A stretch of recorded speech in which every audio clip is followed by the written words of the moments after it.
We are living in a community where for many years now the concept of God is not a part of people's everyday life, not a part of their thinking, and that's what we call the secular person.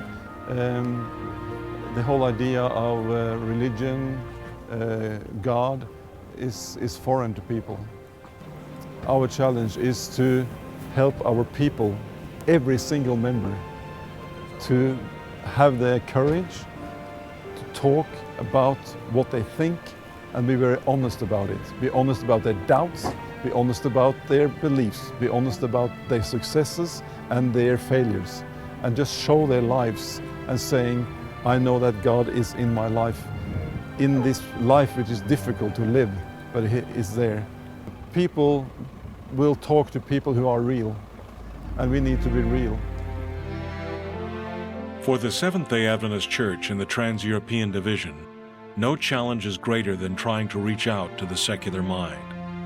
Despite the fact that this division is made of countries that cover 3 continents and represents 3 of the major world religions, the growth of secularism is a roadblock to the expansion of the church. Areas that used to be open to the gospel are quickly turning to a secular frame of mind, a concept that God has no relevance or meaning. To balance against this growing trend, the Adventist Church in the Trans-European Division has picked 3 projects to help spread the gospel to those who are turning away from God. Projects that will empower its members, touch lives, and help to open the hearts and minds of people who need to hear the gospel truth. The country of Poland has gone through many changes in the past 20 years. After the fall of communism, the people of Poland embraced their newfound religious freedom, just as in many other Soviet bloc countries. This newfound freedom was soon replaced with the adoption of secularism as society quickly became infatuated with material possessions and personal gain. Today, a large portion of the Polish population still considers themselves religious, but in reality, their religion has become a cultural representation of their past.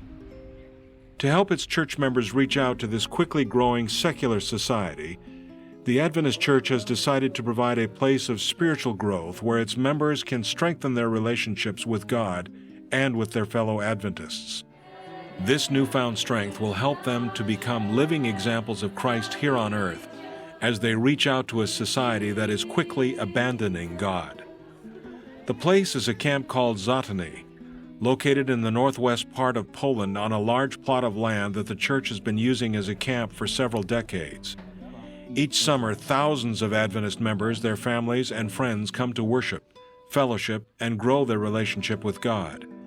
Each Sabbath, the tent in the middle of the camp is packed full of people of all ages as they listen to speakers who come from all over the world to enrich their spiritual lives.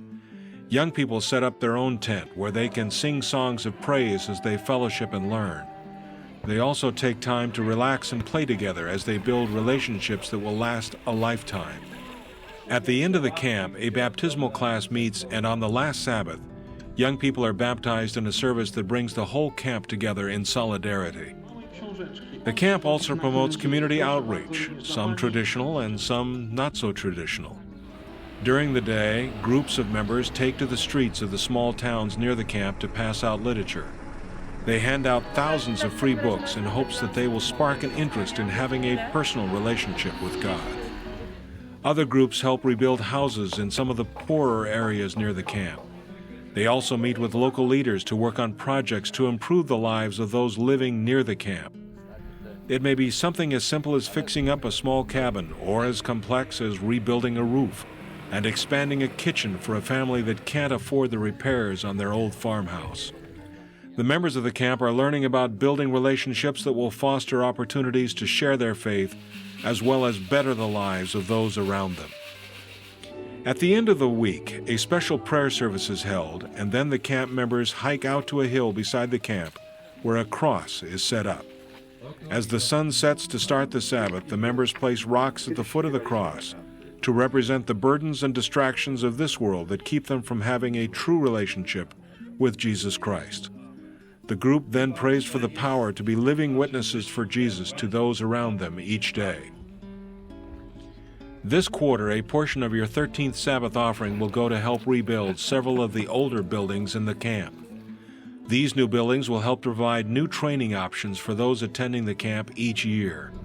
Please pray that the members in Poland will be able to reach out to the growing secular population. Pray that hearts will be opened and lives will be changed. The country of Denmark is known for its relaxed atmosphere. Its capital, Copenhagen, is built along the coast, and boats ferry people along the many canals that run through the city. There are numerous parks where families can come to relax and enjoy the mild climate. The people of this small Scandinavian country are accepting of different lifestyles and welcome people from all over the world to live and work. Denmark is also one of the most secular countries in the Trans-European Division. The church here has traditionally found growth slow. Recently, a new trend has emerged as the Immigrant church in Denmark has exploded in growth. To help this rapid expansion, the church has developed an international church where people from all over the world meet each Sabbath to worship. Started with just a handful of members, the group more than doubled in size when they were given a small room to meet in the local Adventist school. Now, as they expand, a full-time pastor is needed to nurture the group. This quarter, a portion of your 13th Sabbath offering will help fund a pastor's salary, as well as provide evangelism tools for the group. The church has seen recent success in its pursuit of non-traditional outreach methods, and the members in Denmark pray that this new effort will lead to even further spreading of the gospel in a country where church growth has been very slow. Please pray for the members in Denmark and pray for the millions of people who need to hear the message of a new life that will surpass all material possessions. The northernmost country in the Trans-European Division is Finland. Summers in Finland are marked by long days that end with some of the most beautiful sunsets you will ever see. The capital, Helsinki, is home to beautiful parks and gardens where people come to relax and enjoy warm, sunny days and the incredibly blue skies that are a regular feature of the landscape. Small markets are lined with street vendors selling produce and trinkets to locals as well as tourists who come to Helsinki on the many cruise ships that visit the harbor port. Church members here love to gather in small groups to fellowship, play games, and enjoy eating local delicacies. They also love to worship together and share their love of Jesus. Just north of Helsinki is the small town of Nemmila. Here a small group of Adventist believers meet in a classroom at the small Adventist school on the outskirts of town. They're in need of a new place to worship so they can grow the church here. The Finnish Union has chosen to renovate a large barn on the school's property that is currently home to the Community Outreach Center. The basement of the barn will be transformed into a church with plenty of room for Sabbath school classrooms. The people of Finland have one of the highest standards of living in the world. Most of the population is considered middle class. Yet the church here is small, and your support of the 13th Sabbath offering will help them grow and expand. The culture in Finland is easily described as secular, and having a proper church structure that will be tied to a community outreach center is a good way to reach out to the community of Nemmila. The church here may be small, but they have big plans for growing the church. Thank you for your prayerful support of the mission offering as it goes to help the members in Finland share the gospel in the northernmost parts of Europe. The people of the Trans-European Division are searching. They are living lives in pursuit of excess and material gain, yet they are longing for the truth, the freedom that comes when you give your heart to Jesus. Thank you for helping them to find it. Thank you for supporting the church's work in the Trans-European Division.